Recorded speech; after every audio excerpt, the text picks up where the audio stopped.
Hello everyone. Today we will talk about how to fix the app of TextMe.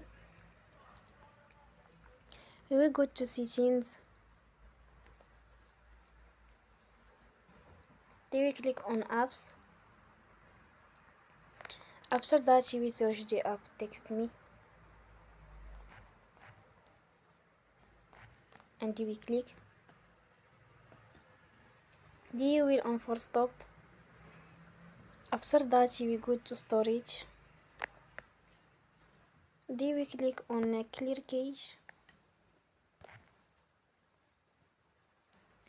In the end, you will turn off your Wi-Fi and you will turn again. Don't forget to support us by like and subscribe.